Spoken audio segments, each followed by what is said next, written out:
We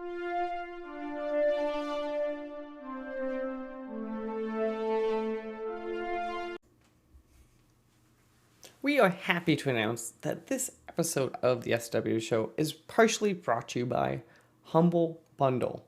Well, not really. We are part of the Humble Bundle referral program, and we just wanted to say that if you like really cheap games and maybe helping charity pending the Humble thing going on, all you have to do is go to humblebundle.com/?partner equals SWW. That's right, humblebundle.com/?partner equals SWW. And you just do your normal stuff, and it just kind of helps us get a couple bucks here and there. Maybe it helps AJ get his lights. Maybe it's Mike camera. Maybe we actually pay Corey for helping us out. But again, if you're going to go buy games anyway, it might be worth checking out. Hello everyone and welcome to a episode of Movie Club where Mike and I are actually live as we're recording this. And it's one of those weird days with schedules. It's one of weird weeks. But yeah. Yeah, it's been a week. We are here to talk about what I'm going to say for me is one of the more mixed movies that I didn't expect to be of I'm assuming will be the year, but we'll get to it. Yeah, we're here to talk Creed 3, baby. Yeah. Adonis Creed. It is the directorial debut of Michael B. Jordan. It is the first Rocky film with no Sylvester Stallone. That's true. Yeah, because he dies in Creed 2, doesn't he? No, he doesn't. We just watched it here, and he didn't die then. He just kind of said a goodbye. Oh. Like, it's... Because, hear me out. I'd have been less disappointed if he did, or they just referenced he did in this film. Huh. For some reason, I could have sworn that he died in 2. Oh, no, he had a heart attack, that's right. Yeah, right, but he's lived. Yeah.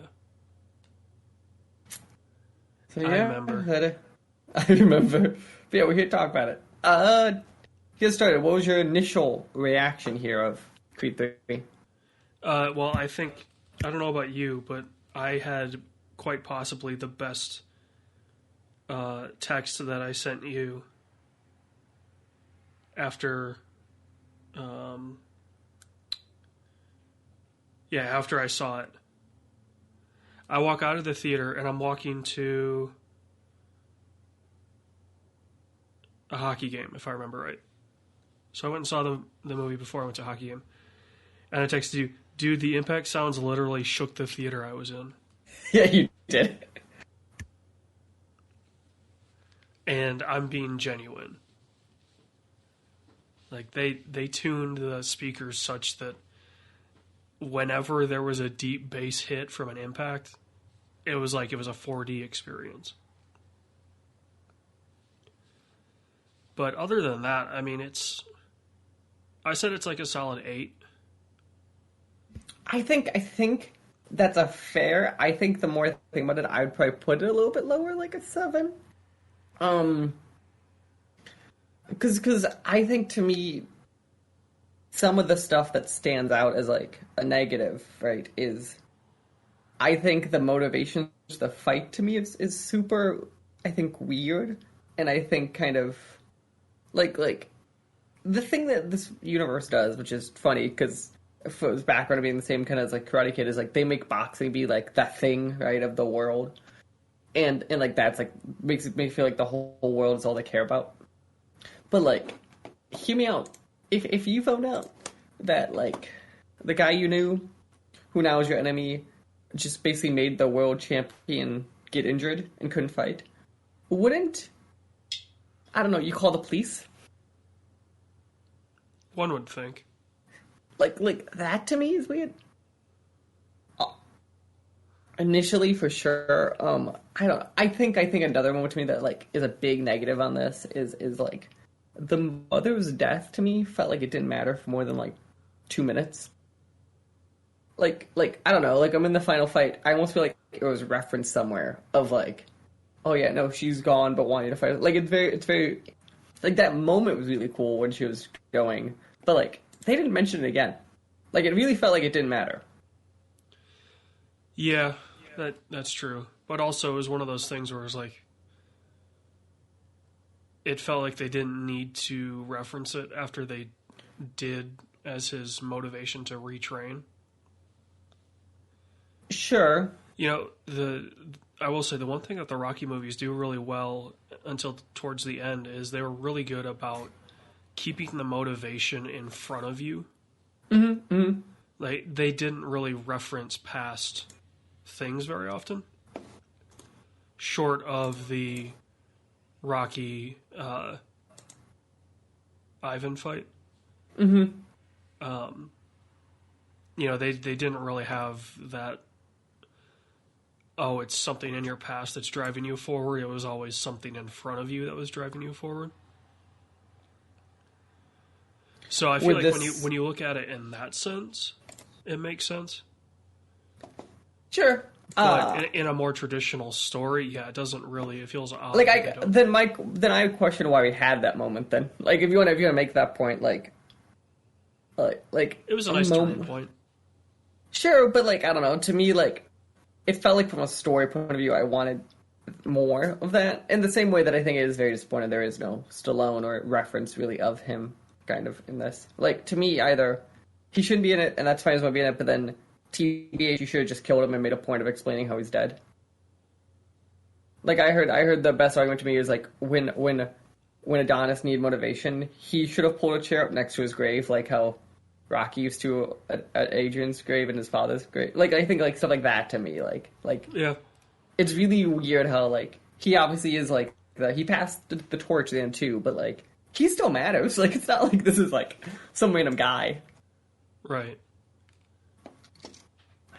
I feel like though the move from the East Coast to the West Coast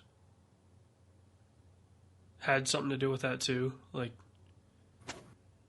you know, they don't really talk about it, but the second film, he's still on the East Coast. Mm-hmm. And then just Rocky is? Are you talking about who's on the East Coast? Creed. Well, he moves in the middle of the second film. That's the plot point. Yeah. But it's just like, okay, so he's on the West Coast. So okay, Rocky's not going to travel, I guess. But also, like, they make it seem as if Adonis was born on the West Coast and then moved to the East Coast and then moved back. Which is what happened, is my understanding. Yeah. I think so. Creed 1, like I couldn't tell like where he started. I think it was part of it. Like yeah. Obviously he ends up there, but I couldn't tell like when he quit his job, was he there already? Did he move? Like that part was a little, I think, unclear to me. Yeah, I think the problem with these films is, for lack of a better term, the Creed movies are forgettable.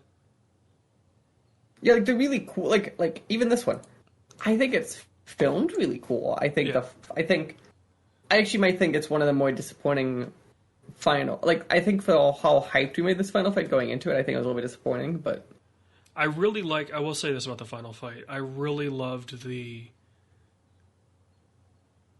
way that they interpreted it. Mm-hmm.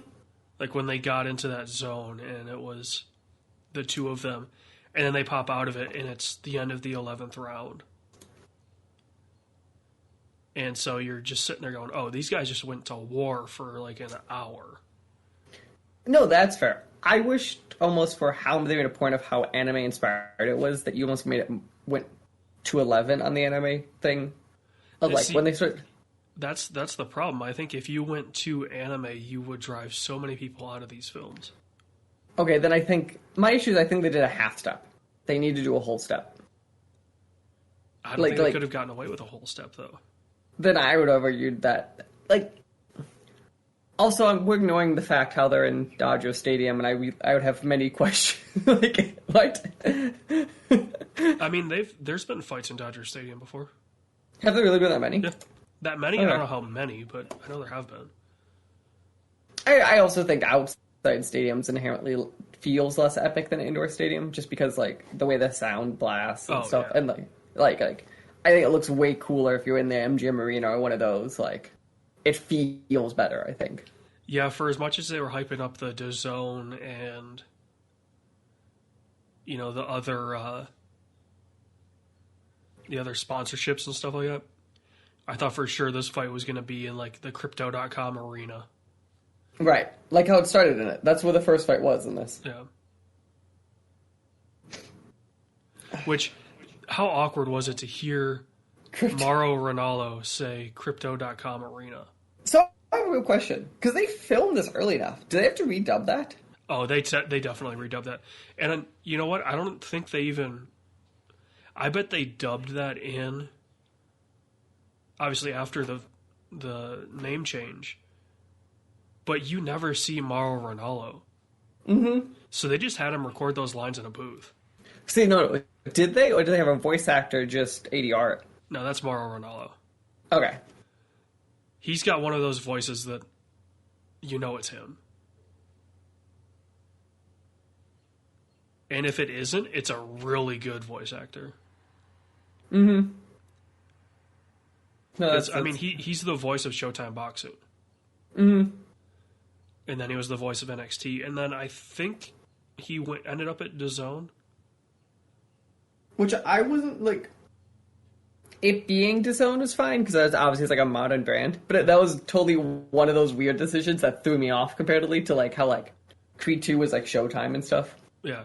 Also, is the Rasta dude their in-ring announcer on DAZN? Because if it is, that's actually pretty cool.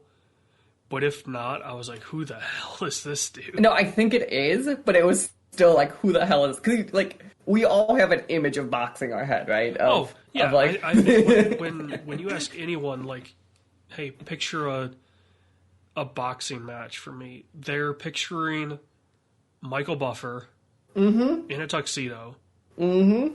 With the mic coming down. Yeah, the cardioid mic coming down from the ceiling. And you start with ladies, like, the whole thing. Yeah. And this, like... And, like, I think that was also one of the... Because, like, in films like this, right? Like, obviously, this is a very mainstream... This isn't like a... When you talk about a box film, that's a very small audience. This is, like, as mainstream as they come. I think it was interesting decisions, how they obviously went for those hardcore brand decisions, and not just the things people know. I mean, DAZN's been big enough, because they've carried, like... Well, they carried Canelo Alvarez, like, and he was, promo for the title fight. Mm-hmm. So, I mean, they got all of their sponsorship obligations in, and it made sense from that standpoint. But it would have been nice to have it been a Showtime thing. Mm-hmm. Because then, can you imagine, like, the cross-branding of, hey, we're doing this with Showtime in the movie, but then concurrently on Showtime you have the, 24/7. Mm-hmm. Like, if they actually did, I think 24/7's HBO, but, if they actually did one of those behind-the-scenes training camp things to put out as like an ARG for this film, it would be awesome. It would be probably the coolest PR move or PR integration in a very long time. Which the other thing that I want to really stand out was when nitpicking it, and we'll kind of get, I think, some positives in a second. So the second film obviously really focuses, I would argue, pretty strongly on Bianca's hearing loss and how it's progressing. Yeah. I think this film, to me, like, obviously you can tell there is, and they kind of talk about it, but, like, in the second film, there are moments, like the Michael B. Jordan pulling his heart out moment to her, where she couldn't hear because her hearing aids were off and she's facing the other direction. But this film very clearly points, she's not facing the right direction, and she could hear him clear as day, which I thought was weird interest. Like, I thought, like, for how much of a point they made it, I was very curious why, like, stuff like that kind of made it through the filming. Yeah, they definitely needed or it felt like they just hand-waved oh, she's completely deaf, to, well, she can now hear, but she has like tinnitus or something like right, that. right. And now it's just like watching, she's slow losing it. But it felt like the second film progressed it way further. Yeah.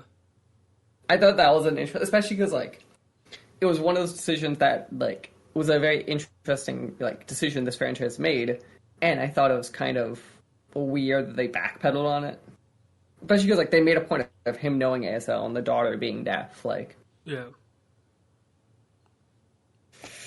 Which, speaking of that, what was your opinion of the daughter? I think she stood out to me as like a very strong kind of new character in this. I liked it. I'll be interested to see where they go with it, if they go anywhere with it. Because you kind of run the risk of, well, do we now have a franchise where a literal kid is fighting? The answer is yes, by the way, because they announced that Amazon announced they're working on a series about his daughter. Yeah, but I mean, you could age her up. Sure, that's in the fair. Series. But yeah, if like, also I like how they make it extremely convenient that, oh, the mom is losing her hearing, so the daughter is born deaf. Mm-hmm. Like, you know, A does not equal B. No, like I don't mind. Like I think they probably didn't need a second film, but I don't mind that quite the same. But I will say this, right? Representation in film is something that is a very touchy subject. Mm-hmm. So any time that it's represented in a good way, maybe not necessarily like the ASL wasn't exact, which I think it was pretty good if I remember right. That's what my understanding of what I was reading too is. It may not be perfect, but like as a whole, people I think were impressed. But they're not using it as like, oh, the bad guy's deaf, right? It's, oh, one of your main characters is deaf, and their child is deaf. Mm-hmm. And here's how you can adapt and live a life that's better. Especially when you look at, there's definitely other films out there that maybe not with deafness, but definitely other disabilities that take that and exploit it. Right, like there's that movie Champions that's coming out, either coming out or is already out, with Woody Harrelson. Mm-hmm. And it feels a little weird. Because the whole premise of the movie is, his punishment is to coach a team with disability. Yeah, It's like, okay, that's an odd approach, especially in this day and age, but yeah, so. The two other people I really want to talk about, actually there's a few, but speaking of people that either stood out to me both negatively and positively in the film, I think this is Wood Harris at his best. I think of the three films, I think this is strongest of a character. I don't know if you disagree or agree on that. For who? Wood Harris, he's a little Duke. I think for not having Rocky, I think he was a good grounder. Yeah. I don't know. His allegiances are really weird. I'll give you that one. But the one other than that side of it, like the little Duke character is fine. I think I'm glad we had more of him because you need someone to ground him that like is a fighter. Yeah, it just felt weird that like they go out to the Diamond's first fight. Mm-hmm. And okay, that was weird that he was there. I thought that felt weird to me. Duke was in the other corner, and I'm going, wait a minute, wasn't the whole thing at the gym that his mom is kind of like his coach or whatever for the Hispanic. What's his name? But have it up. Yeah, and then I was like, oh, when Felix Chavez. Yeah, Chavez. That's what it was. You know, when Adonis comes back, it's like, oh, Duke's going to be with him. It's like, wait a minute. Hold on. I feel like I'm watching a tennis match right now. What side of the ring are you going to be on, bud? No, I think that's about the one that's disappointing to me though I want to talk about is I don't, besides the hearing stuff, I don't think they gave Tessa Thompson much to do in this film. Like, I don't think she made a decision anywhere. Yeah, no, I was a little disappointed, right? Because she did she do his entrance in one? In two was the entrance. 2 was the entrance, that's right. With like that insane entrance where she's singing, yeah. Yeah. And 3, it really felt like maybe she was going to have something to do with the entrance. Right, I was hoping. I thought that'd be good. Like, even though she doesn't perform anymore, she saves it for like this moment because it means everything. Yeah, they were definitely building up to that because, I mean, Diamond asks her like, you know, do you miss it? Do you miss it? And like, you want to see the payoff, right? You want to see the payoff of her going, yes, I do, but I have one more in me. Yeah, it felt very like, hey, we're going to tease that she might, and then you just drop the ball. Also, I think it would have been a baller move to just have Adonis come out to nothing. Also, that'd be cool. Like, silence. Like, you could drop a pin. Like, lights go out, the lights in the tunnel come on, and it's just Adonis walking out. No, like, slow-paced, nothing. Just on a mission, gets in the ring. Like, do it like when a wrestler runs into the ring. Yeah, kind of like a Royal Rumble-esque. There's no time for pageantry. It is just now. You're there to fight. What is your opinion, though, of Jonathan Majors as a character? As a character, I was totally fine with Diamond's character. You know, it was very obvious what they wanted to do. And I'll give him credit. He pulled off that look. Oh, yeah, no. Because then he's always been like a smaller guy in all of his stuff. Yeah. Yeah, he hasn't been jacked. Yeah, this time he was. Also, I love the idea of both of them being in heavyweight. Yeah. Like, heavyweight, I think the limit is like 235, and then you go down a weight class. There's no way those guys are 235. Maybe Jonathan Majors, but definitely not Michael B. Jordan. Now, granted, boxing in a weight classes are weird. Like, if you pull up a UFC fight, everyone is at the limit or over, right? Everyone cuts to the weight class limit to weigh in, and then they're walking around probably 15, 20 pounds heavier.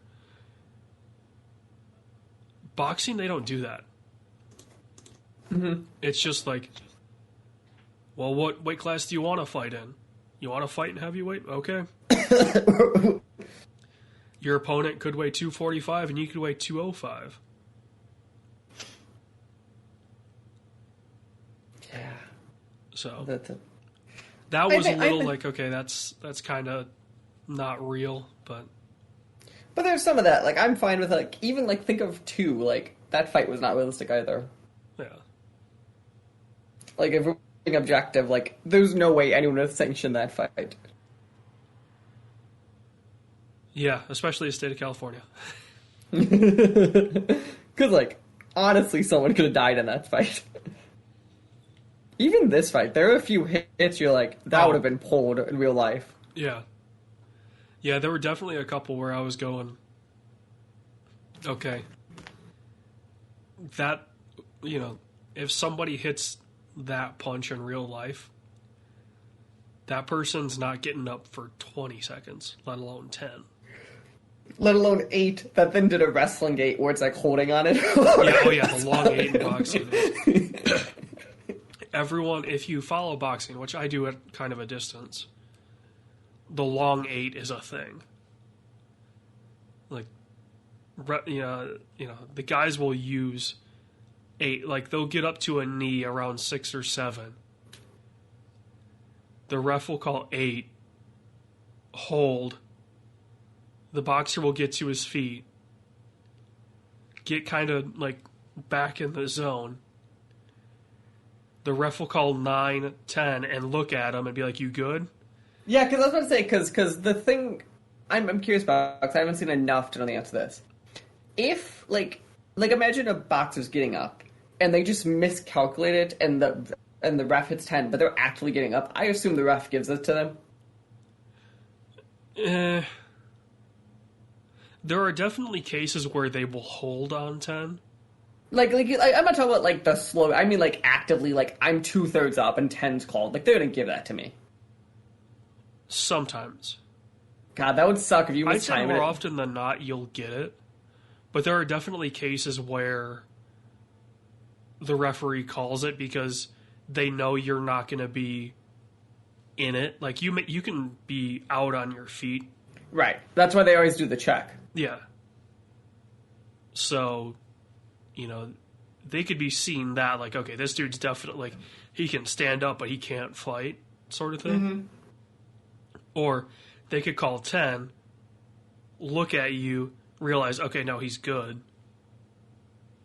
Touch gloves to chest. You good? Okay, back to your corner. So, yeah, I don't think you would have seen a situation where,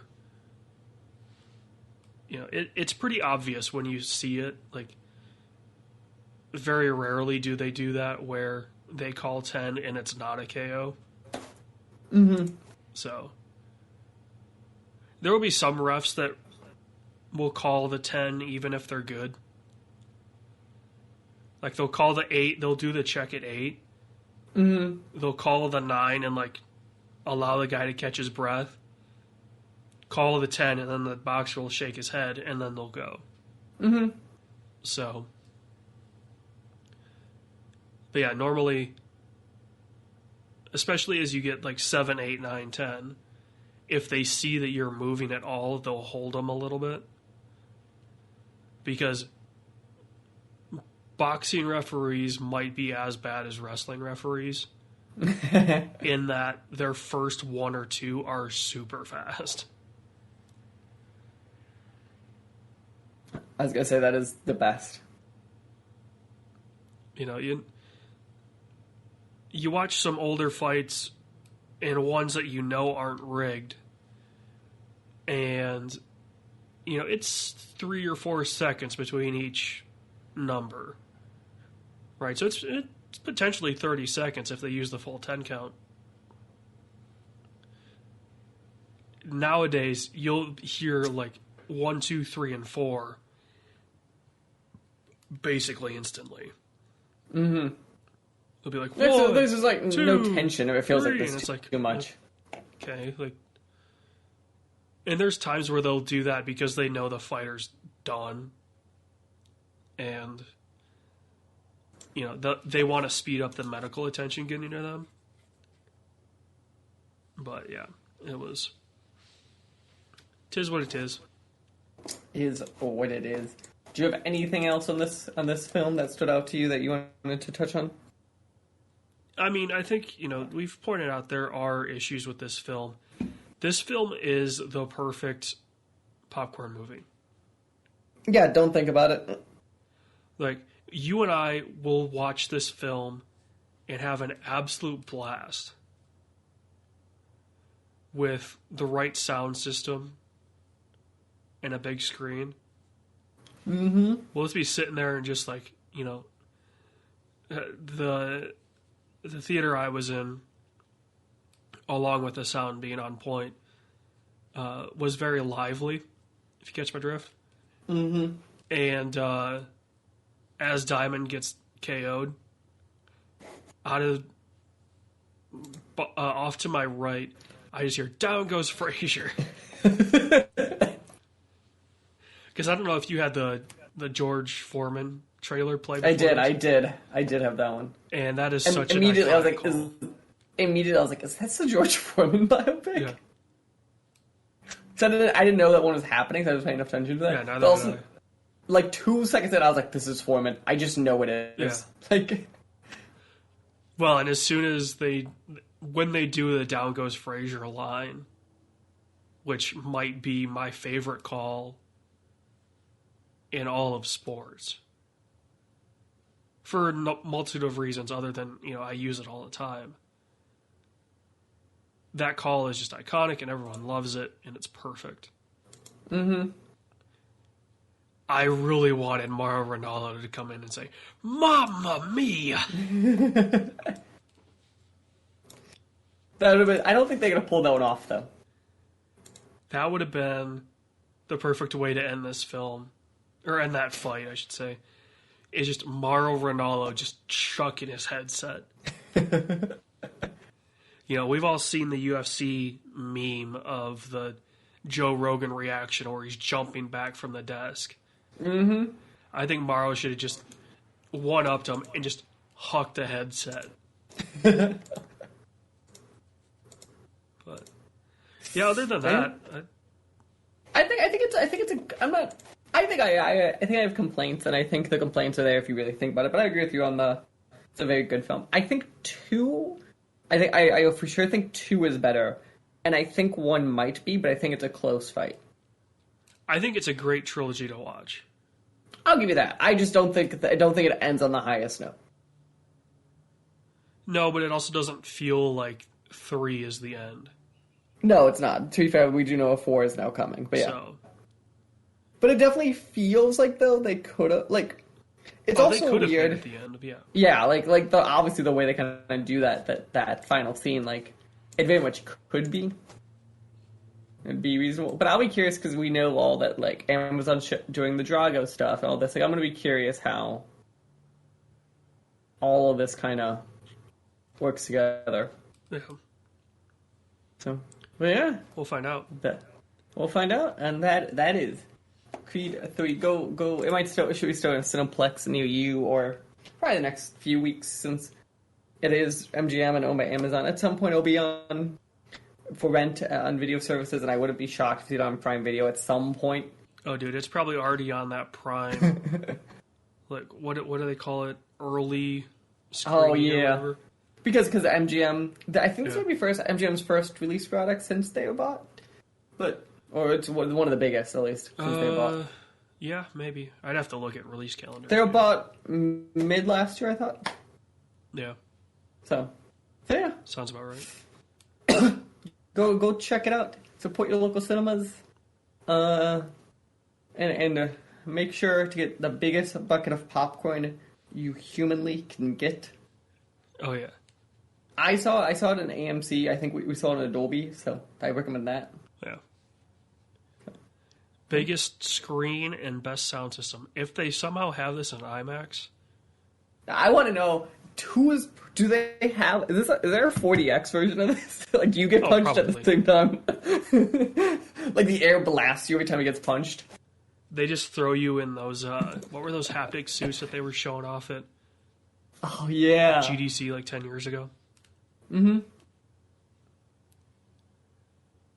They just put you in those, and everyone's like limping out because they've taken 18 kidney shots. God.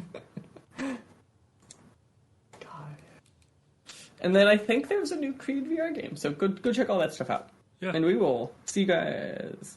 We'll see some of you next week, and some of you we'll see right now. The SW Show and all of its affiliate podcasts are podcast by me, Mike Maroney, and AJ Losi, sometimes by our contributors, including Corey King. You can follow the SWW Show on social media at the SWW Show, or sooner or later you go to patreon.com/SWW to help us out. Thank you. We hope you enjoy the rest of your day.